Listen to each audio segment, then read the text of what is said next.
Thank you guys so much for joining us for this episode of the Complete Student Podcast. We're so excited to be joined by Miss Hope Valentine today. And Hope is a licensed counselor here in Bellevue, Nebraska. She's got many years of experience and expertise in grief, stress, anxiety, depression counseling. Hope, how are you doing today? I'm wonderful. Thank you so much for inviting me to do this. Yeah, absolutely. We're so thrilled to be able to have you here and just kind of discuss some important topics as it relates to some of our students. So just to start off, why don't you tell us a little bit about yourself? How long have you been in practice? Okay. Well, thank you again for inviting me here. My name is Hope Valentine. I'm a licensed mental health practitioner here in Bellevue. I have a private practice. I've been in practice for over 21 years now. You know, I'm serving the Bellevue, Omaha metro area. Awesome. So what would you say made you interested in counseling? Was it something that like you just found that you were naturally good at? You were sitting down with people, talking to them, and just kind of, were giving them advice? Or like, how did that kind of passion stir up in you to want to go into counseling? Well, for the sake of time, I wouldn't necessarily consider it a natural gift. I would really consider it to be a gift from God.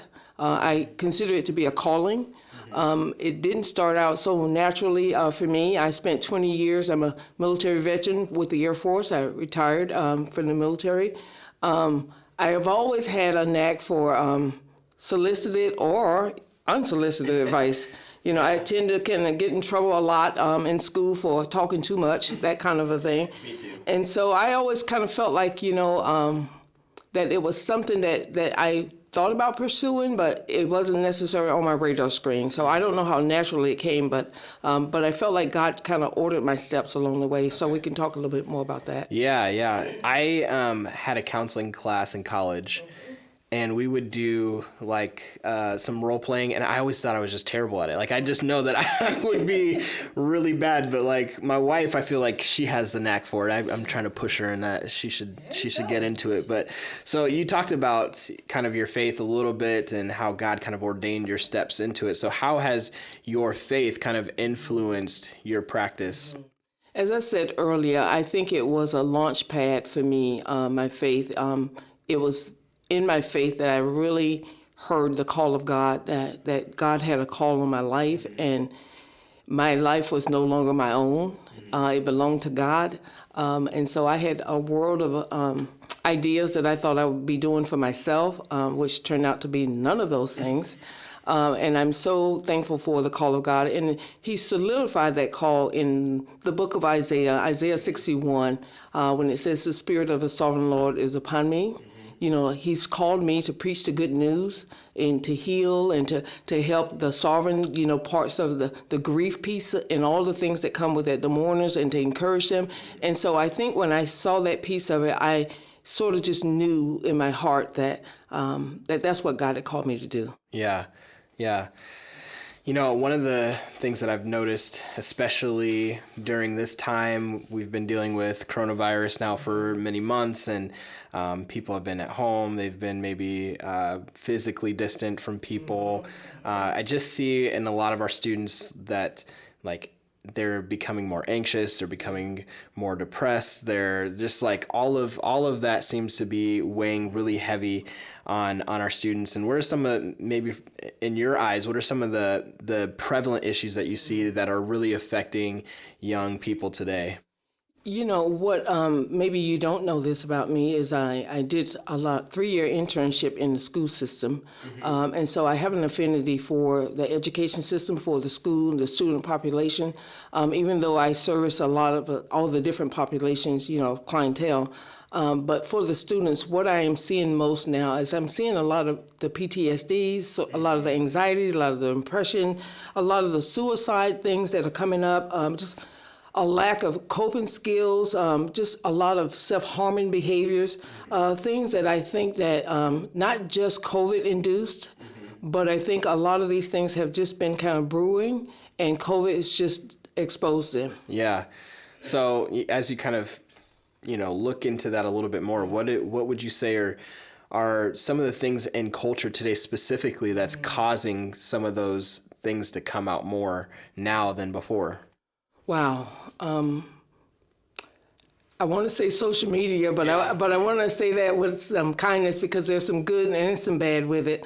The good is probably what we're doing right now, being able to podcast this. But the not so good pieces of it is that I think young people today are so influenced by the social media and the wealth and the breadth of that experience of it all that there's just a lot of things that's shaping them more so than back in my day, in my times, that there's just a lot of things I think young people are just kind of glued to a lot. So that would be the big thing.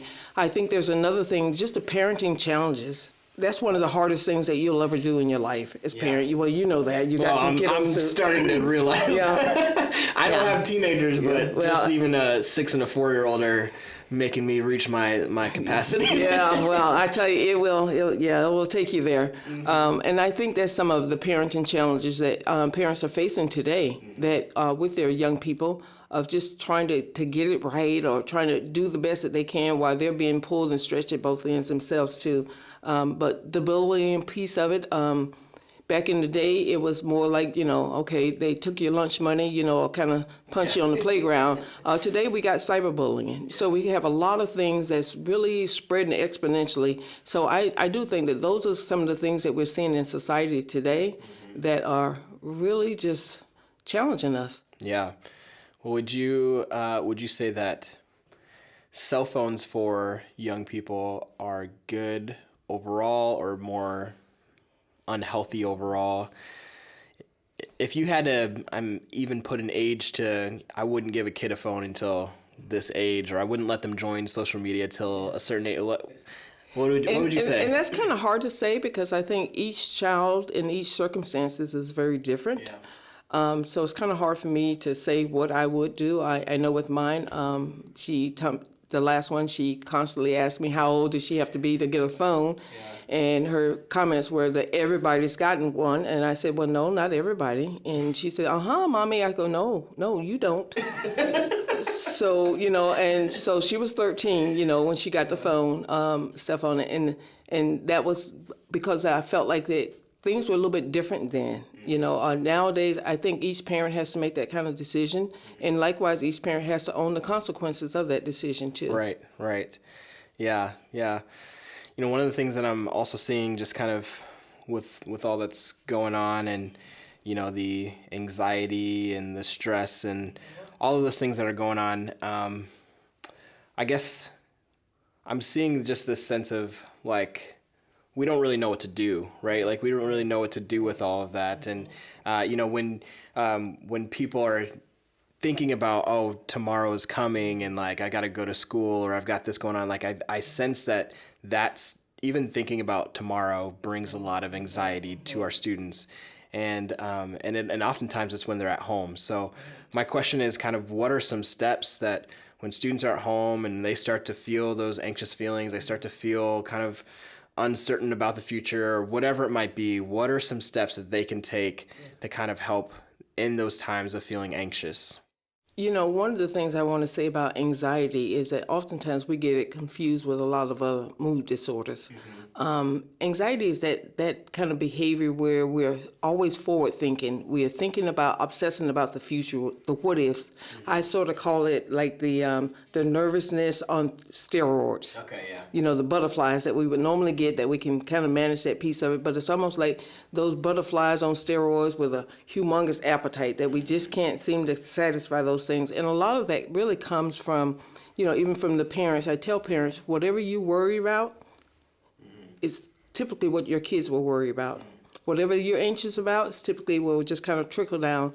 And so I think some of the things that I find that students, the advice I would give them, which I'm not really good about giving advice, but suggestions I would make for them, is try not to stay isolated. Typically in this culture today, between the games and the phones and everything, people feel like they have at their disposal everything they need. Yeah. So they tend to spend a lot of time alone. And so I caution them to have just a good, healthy support network. You got parents, you got pastors, you got, educators, you got other people, coaches, you got a lot of people that are accessible to you. And so I tell kiddos that, you can do that. You can reach out to some of these people. Just don't stay isolated. Yeah. And when you say isolated, you mean like physically isolated, because I think a lot of our students will feel like, oh, if I'm playing video games, I got my headset on and I'm talking to my friends, so I don't feel isolated, or I'm talking on my phone. So you're talking about like a more physical I'm talking physical. isolation. Absolutely, absolutely. And one of the things I didn't mention is that there's a humongous stigma with mental health. So that's a bigger problem today, I think, for young people, because they don't feel like they should reach out to get help. They feel like they can do this, on their own. And for some cases, yes, maybe they can. But some of the things I would say, not only just the isolation piece of it at home, but I would caution them to just elevate their self-care, prioritize that. I'm amazed at the young people that just don't see the need for self-care. They see it as just kind of this interruption of life, inconvenience, one more thing. Sleep is a big thing. They just don't sleep well, they don't eat well, they don't, exercise. Oh my God, what is that? Exercise, they just don't, and so you're trying to say that has a big impact on your mental abilities. And so if you don't do that, then what you're doing is you're opening yourself up to become a little bit more predisposed to anxiety, depression, stress, and all those other things. Yeah. So you mentioned earlier, you just said that like sometimes we confuse some of these terms, anxiety, with other mental health terms. So can you kind of define for us then what's the difference between anxiousness, stress, and depression? Kind of those three things. How would you define them differently? I would look at the anxiety again, as I said, kind of that futuristic what if kind of a thing. You're mulling those negative thoughts over and over and over, and you're trying to take control. And we have a society today that's very perfectionistic, so that they just feel like they have to just get it right and what if. And the coping skills are very on the low edge. So you find them that with the anxiety piece of it, they are a little bit more predisposed to that. Depression is more along the sign of a sadness or irritability, or more of the sign of that you lost interest in some things that it's just kind of hard to get your mojo back, sort of thing, with depression piece of it. And either one of them, if you catch it early enough, it's manageable. Yeah. It's manageable. That's the hope I want to leave with them. It's manageable. So what's the difference between then like anxiety and stress? How do I know if I'm feeling anxious or if I'm feeling just stress? Are they one and the same, or is there some differences? I think they're kissing cousins. I think that, typically if you have some anxiety, there's usually a stressor somewhere. There's a trigger somewhere in that's causing you to become anxious about some things, okay? You typically see, even with the stress piece of it, there's a lack of any kind of hobbies or de-stressors, so to speak. And so we want to make sure that young people do have some outlets in this society that we live in right now with COVID. Very few outlets we have that can keep us safe. So we're finding a lot of young people, not just young people, but people in general, the stress levels are extremely high. Anxiety is even more so higher, on it, and because they just don't have the outlets, it's not like we can just go to the movies like we used to, not like you can go out roller skating, for young people, or hang out in large crowds like you used to, and kicking it. The young people just don't have that. And so we're finding too a lot of the stress and a lot of the anxiety of just not having some good healthy outlets. Yeah, I understand that. So sort of last question here, what are some ways that students, if they do find themselves in that early stage of depression before they need to come see you, that they can kind of, I know you mentioned self-care, but what are some other things that they can do for themselves, that they're at home and maybe they sense some early signs of depression, but they're just not ready to, at that level yet where they need to come see you, but what are some other things they can maybe do? Well, my hope is that they will have some good communication with someone, some accountability somewhere in the midst of all that somebody that they feel they can trust, that's safe, that they can talk to. And so young people know this fully well. You see something, you say something. Yeah. And my take on that too is that if you feel something that just does not feel right, you feel like you're just out of sorts, or several people have been telling you, hey, you're a little bit off here, or you're agitated, or you just fell off the grid somewhere. My hope is that they will begin to have that kind of discussion, with someone, with a loved one or someone that they trust. Yeah.